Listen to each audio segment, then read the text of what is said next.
नमस्कार मित्रांनो, आज आपण आठवा पाठ बघूया अपक्षय व मृदा. अपक्षय व मृदा हे जिओग्राफीमध्ये अतिशय महत्त्वाचे शब्द आहे. आपल्या पाठाला आपण सुरुवात करूया. भूहालचालीमुळे निर्माण होणारे भुरुपे तसेच वेगवेगळ्या प्रक्रियातून निर्माण होणारे खडक यांचा आपण अभ्यास केला आहे.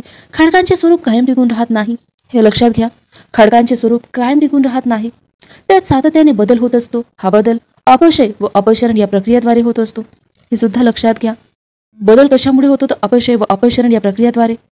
या प्रक्रिया मुख्यतः त्या प्रदेशाच्या हवामानावर अवलंबून असतात. या प्रक्रिया पृथ्वीच्या पृष्ठभागावर कार्य करतात, त्यामुळे या प्रक्रिया बाह्य प्रक्रिया म्हणून ओळखल्या जातात.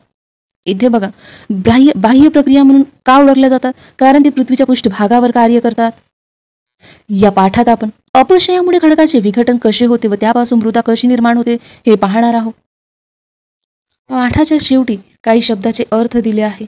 आपल्याला पाठातील माहिती समजून घेण्यासाठी काही शब्दाचे अर्थ जाणून घेणं अतिशय महत्त्वाचे आहे, ते बघूया. विलगीकरण.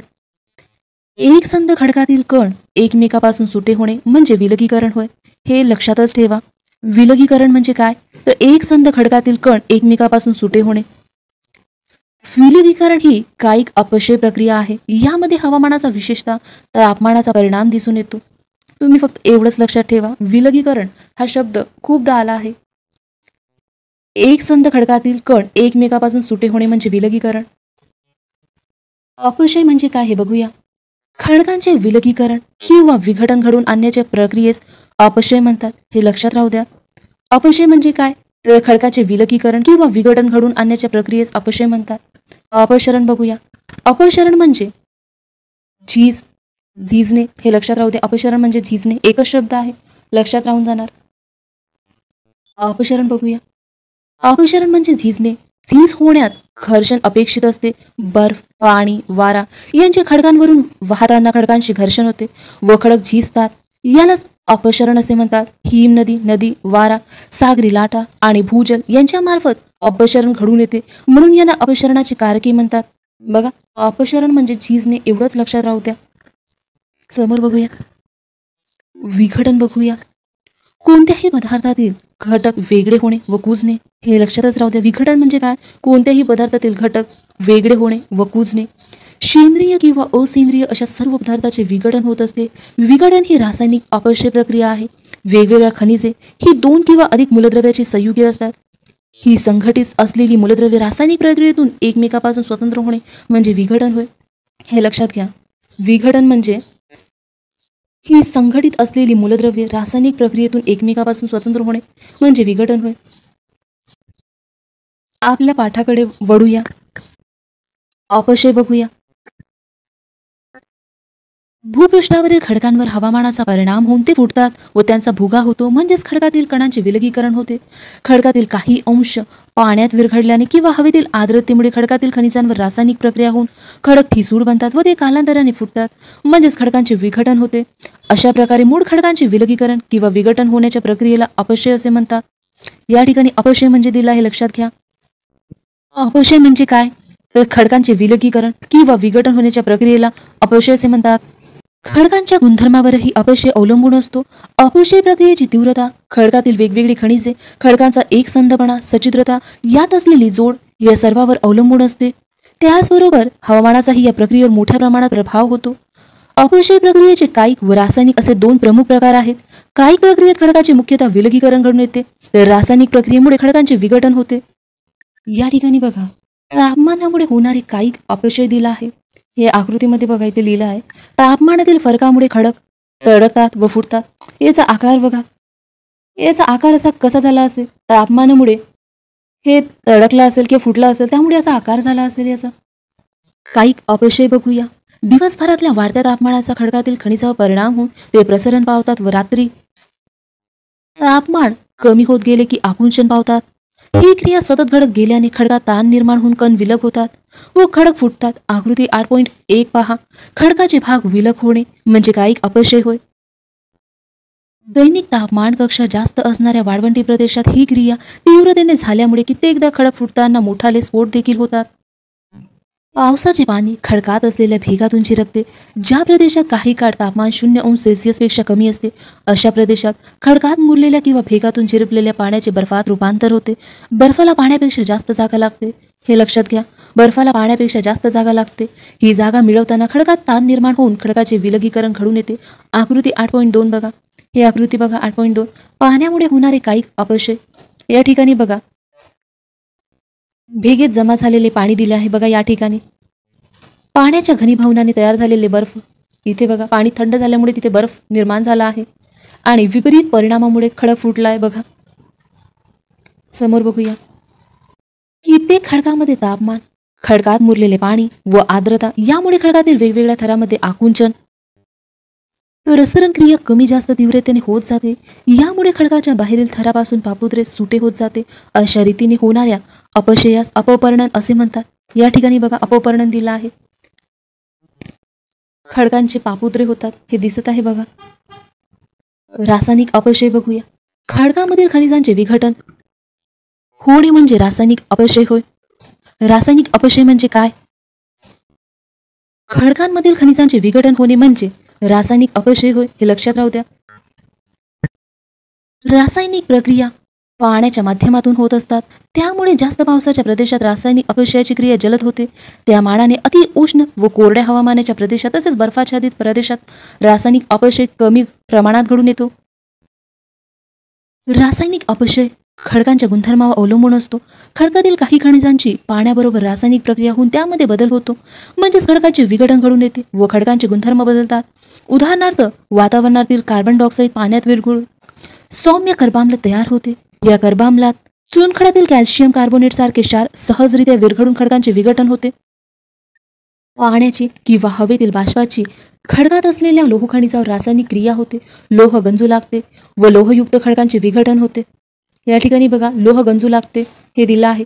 पाण्याची किंवा हवेतील बाष्पाची खडकात असलेल्या लोह खनिजावर रासायनिक क्रिया होते व लोह गंजू लागते हे लक्षात घ्या. जैविक अपक्षय बघूया. झाडांची मुळे खडकाच्या भेगातून वाढतात. वाढणाऱ्या मुळाचा ताण खडकावर पडून भेगा रुंदावतात. तसेच अनेक प्राणी किंवा कीटक जमिनीत बिडांची वारुळाची निर्मिती करून राहतात. मानव सुद्धा अपक्षय प्रक्रियेला कारणीभूत होत असतो. वाहतुकीचे मार्ग तयार करताना, विहिरी खणताना तसेच खाणीतून खनिजे काढताना स्फोटकांचा वापर केला जातो. त्यामुळेही खडकाचा अपक्षय होतो. मानव, प्राणी तसेच वनस्पती यांच्यामुळे होणाऱ्या अपक्षयास जैविक अपक्षय असे म्हणतात. जैविक अपक्षय म्हणजे लक्षात घ्या. मृदा व मृदाचे प्रकार बघूया. खडकाच्या अपक्षयातून निर्माण झालेला व जैविक खडकांनी युक्त असा भूकवचाचा अगदी वरचा थर म्हणजे मृदा होय. मृदा ही एक महत्त्वाची नैसर्गिक साधन संपत्ती आहे. वनस्पतीच्या वाढीसाठी आवश्यक असे माध्यम आहे. मृदेतील खनिजे व सेंद्रिय पदार्थ या प्रदेशानुसार फरक असतो. मृदेची खोली, सुपीकता व पाण्याचा निचरा होण्याची क्षमता हे मृदेचे काही महत्त्वाचे गुणधर्म आहे. या गुणधर्मावर वनस्पतीची वाढ अवलंबून असते. हवामान, खडकाचे स्वरूप, नैसर्गिक वनस्पतीचे आवरण, सेंद्रिय पदार्थ, जमिनीचा उतार व निर्मितीचा काळ या घटकावर मृदा निर्मिती व तिचे प्रकार अवलंबून असतात. जमिनीच्या पृष्ठभागापासून खोलवर असलेले कठीण खडकापर्यंत मृदेचा छेद पाहिल्यास त्यात वेगवेगळे थर आढळतील. अगदी वरच्या थरात पालापाचोळा, जमिनीची मुळे दिसून येतील. त्या खालच्या थरात अर्धवट किंवा पूर्ण कुजलेले जैविक पदार्थ दिसतात. त्या खालील थरात मूळ खडकाचे लहान मोठे गोटे काही प्रमाणात असतात. अगदी खालच्या थरात अपक्षय न झालेले मूळ खडक असतात. अशा वेगवेगळ्या थरांनी युक्त मृदांना परिपक्व मृदा म्हणतात. यांच्या निर्मितीस खूप काळ लागतो. पर्वताच्या पायथ्याकडील भागात साचणारे पदार्थ सतत वाहून जात असतात. त्यामुळे मृदा निर्मितीसाठी पुरेसा काळ उपलब्ध होत नाही. तसेच नद्यांच्या मैदानात सतत नवीन गाळ येत राहिल्याने देखील मृदा निर्मितीस पुरेसा काळ उपलब्ध होत नाही. त्यामुळे मृदेमध्ये छेद तयार होऊ शकत नाही. अशा मृदांना अपरिपक्व किंवा बाल्या अवस्थेतील मृदा असे म्हणतात. हे लक्षात राहू द्या. अपरिपक्व किंवा बाल्या अवस्थेतील मृदा म्हणजे काय? प्रकार बघूया. गुणधर्म व निर्मिती प्रक्रियेनुसार मृदांचे पुढील 3 प्रकार केले जाते. पहिला प्रकार विभागीय मृदा, दुसरा प्रकार आंतरविभागीय मृदा आणि तिसरा अविभागीय मृदा. विभागीय मृदा बघूया. या मृदा निर्मितीमध्ये हवामानाचा प्रभाव सर्वात जास्त असतो. प्रदेशातील खंडाच्या प्रकारात जरी विविधता असली तरीही विशिष्ट प्रकारची मृदा तयार होते. विभागीय मृदाचे प्रदेश सर्वसाधारणतः अक्षवृत्तांना समांतर असतात. आकृती 5.8.5 पहा. शीतकटिबंधात खडकांची विविधता असूनही तुंड्रा मृदा तयार झालेली आढळते. या आकृतीचा व सोबतच्या तक्त्याचा एकत्रित अभ्यास करा. या ठिकाणी बघा कटिबंध, पर्जन्यमान आणि मृदाचे प्रकार दिलेले आहे. आपल्याला कटिबंध आणि मृदाचे प्रकार लक्षात ठेवायचे आहे. शीतमध्ये बघा, शीत कटिबंधामध्ये तुंड्रा प्रकारची मृदा आढळते. समशीतोष्णमध्ये पोटझोल, भुरकट तपकिरी, वन प्रदेशातील तपकिरी, चेरनोझम, रेअरी, चेस्टनट आणि शीत वाळवंटी. आणि उष्णकटिबंधामध्ये कोणती मिळते मृदा? उष्णकटिबंधीय तांबडी, जांभळी, रेगूर, तांबडी वाळवंटी. आपल्यासाठी कोणती महत्वाचं असेल?